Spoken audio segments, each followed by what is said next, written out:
alas 8 po, alas 8 ng gabi. Ito yung sakop, yung pink po, pink red. Number 345 po yung signal niyan. 345 mamayang alas 8 ng gabi. Okay? Tatamaan talaga po. Napakalakas po ng hangin. Magdamag po yan. Maghanda na kayong flashlight. Pagkain po ninyo. Kasi lili pa rin po yung mga bubong dyan, mga puno po. Ayan talagang lalakas po ng sobra yung bagyo po. Ang lakas po.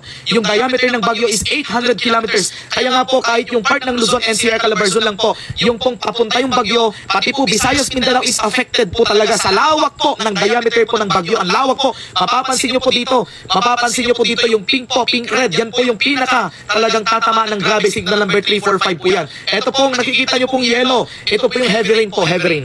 Okay, signal number ito po. Yung mga signal po. Signal number 445 po, mamayang alas 7, alas 8 ng gabi. Okay, Isabela, Vizcaya, Aurora, Nueva Ecija, Pampanga, Tarlac, Bulacan po. Tarlac, ayan. Albay, Camarines Norte. Tapos na, number 45 po yan. Okay, signal number, ito yung signal number 34. Mamayang alas 7 ng gabi. Ito po, Kalinga, Abra, Ifugao, Benguet, Ilocos Sur, La Union, Pangasinan, Zambales, Bataan, Tarlac po.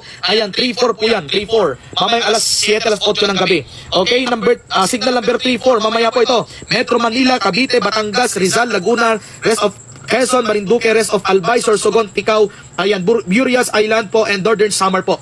Okay, yan po yung lakas po ng bagyo. Cebu City, signal number 2 lang po kayo dyan. Mamaya po alas 7 ng gabi. Okay.